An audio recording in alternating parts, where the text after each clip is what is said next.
একদিন আল্লাহর প্রিয় রাসূল হযরত মুহাম্মদ সাল্লাল্লাহু আলাইহি ওয়াসাল্লাম এর সাহাবী ও জামাতা হযরত আলী রাদিয়াল্লাহু তাআলা আনহু দাওয়াতি কাজ শেষে বাড়ির পথে হাঁটতেছিলেন। ওই পথ দিয়ে যখন তিনি হাঁটতেছিলেন তখন হঠাৎ করে খেয়াল করে দেখলেন রাস্তার একপাশে একটি ফকির শুয়ে আছে। ফকিরটি প্রচন্ড দুর্বল এবং জীর্ণশীর্ণ অবস্থায় রাস্তার পাশে শুয়ে আছে।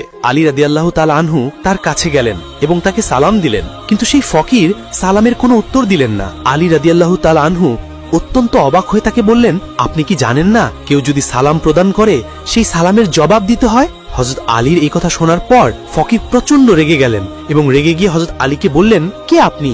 আমাকে সালাম দিয়ে কি হবে?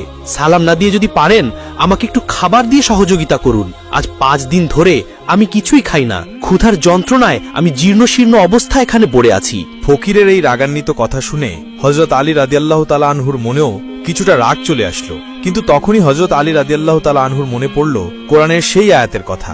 তানহারি আয়াতে আল্লাহ রাব্বুল আলামিন বলেছেন, তোমরা ফকির মিসকিনের সঙ্গে ধমক দিয়ে কিংবা রাগান্বিত হয়ে কথা বলবে না। হযরত আলী রাদিয়াল্লাহু তাআলা আনহু তার রাগ নিয়ন্ত্রণ করলেন এবং কোমল সুরে সেই ফকিরকে বললেন, আমার কাছে তো এখন কোনো খাবার নেই, আমি দাওয়াতি কাজ শেষ করে বাড়ির দিকে যাচ্ছি, একটু দূরেই আমার বাড়ি। আপনি যদি খাবার পেতে চান তাহলে আমার সঙ্গে আমার বাড়িতে চলুন, আমার বাড়িতে গেলে হয়তোবা আমি আপনাকে কিছু খাবার দিতে পারবো। ফকির বলল, আমি প্রচন্ড দুর্বল, ক্ষুধার যন্ত্রণা আমাকে এতটাই কাবু করেছে যে আমি উঠে দাঁড়াতেও পারছি না। আমি কিভাবে আপনার সঙ্গে আপনার বাড়ি পর্যন্ত হেঁটে যাব? আপনার বাড়িতে আমি যেতে পারি যদি আপনি আমাকে কাঁধে করে নিয়ে যান। অতঃপর হযরত আলী রাদিয়াল্লাহু তাআলা আনহু ফকিরকে কাঁধে নিলেন এবং কাঁধে নিয়ে বাড়ির দিকে হাঁটতে শুরু করলেন। কিছুক্ষণ পর হযরত আলী বাড়িতে পৌঁছালেন এবং বাড়ির উঠানে সেই ফকিরকে শুইয়ে রাখলেন। তারপর ঘরের দরজায় গিয়ে সালাম দিলেন, আসসালামু আলাইকুম ইয়া আহলাল বাইত। ঘরের ভেতরে হযরত ফাতেমা রাদিয়াল্লাহু তাআলা আনহা এবং হাসান ও হুসাইন রাদিয়াল্লাহু তাআলা আনহুমা অবস্থান করছিলেন। হযরত ফাতেমা রাদিয়াল্লাহু তাআলা আনহাও ক্ষুধার যন্ত্রণায় অনেক দুর্বল হয়ে গিয়েছিলেন, কেননা গত 3 দিন ধরে ফাতেমার চুলায়ও কোনো আগুন জ্বলে না। ফাতেমা যখনই তার স্বামীর কণ্ঠের আওয়াজ শুনলেন তিনি দুর্বল অবস্থায় ধীরে ধীরে উঠে এসে তার স্বামীর জন্য দরজা খুলে দিলেন।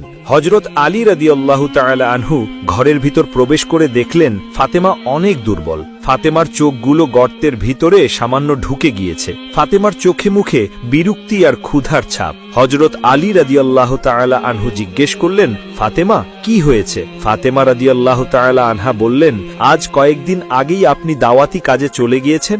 গত 3 দিন ধরে আমাদের ঘরে কোনো খাবার নেই, বাচ্চা দুটো অনাহারে আছে, তারা ক্ষুধার যন্ত্রণায় কাতরাচ্ছে। ফাতেমার এই কথা শোনার পর হযরত আলী রাদিয়াল্লাহু তাআলা আনহুর মাথার উপর যেন আসমান ভেঙে পড়ল। হযরত আলী